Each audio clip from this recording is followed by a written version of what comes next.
అటుకుల పాయసం అంటే కేవలం ఒక వంట కాదు. చిన్నప్పటి జ్ఞాపకాలను గుర్తు చేసుకునే ఒక రుచి. ఇలా చేసి పెడితే పిల్లలతో పాటు చిన్ని కృష్ణుడు కూడా తినేస్తాడు. అంత బావుంటుంది ఈ అటుకుల పాయసం.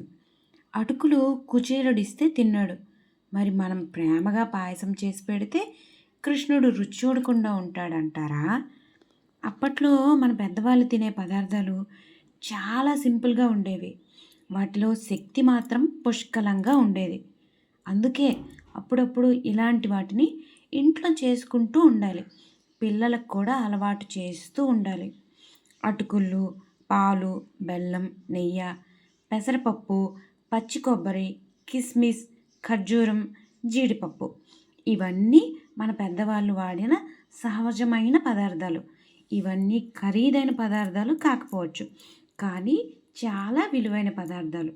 ఆరోగ్యానికి చాలా చాలా మేలు చేస్తాయి.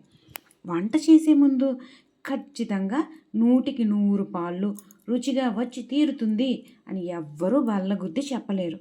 కానీ సరైన ప్రయత్నం చేస్తే మంచి వంట చేయగలం.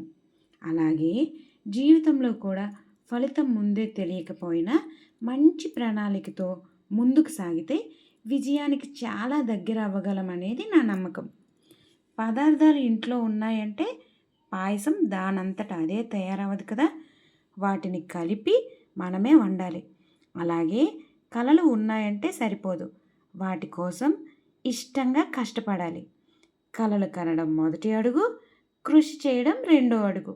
ఫలితం వాటి తర్వాత తప్పక వచ్చి తీరుతుంది. పాయసంలో కావలసిన పదార్థాలు వేయకుండా మంచి రుచిని తీసుకురాలేం. ఎంత మంచి చేయి తిరిగిన వంటగాడైనా చేయలేని పని అది. మరి జీవితంలో కృషి చేయకుండా ఫలితం ఎలా వస్తుంది చెప్పు? అందుకే పెద్దవాళ్ళు చెప్పే మాటల్ని తేలిగ్గా తీసేయొద్దు. వాళ్ళు పుస్తకాల్లో చదివి కాదు, జీవితంలో అనుభవించి చెబుతున్నారు. వారి మాటల్లో కొంచెం శ్రద్ధ పెడితే నీ జీవితం కూడా కమ్మని పాయసంలాగా తియ్యగా మారుతుంది. వేడి తగినంత తగిలేటట్టుగా వేయించనిదే వండే పదార్థాలకు రుచి రావట్లేదు అని నీకు తెలుస్తుంది కదా. మరి జీవితంలో వచ్చే వేడి లాంటి చిన్న చిన్న విషయాలకే భయపడిపోతావా?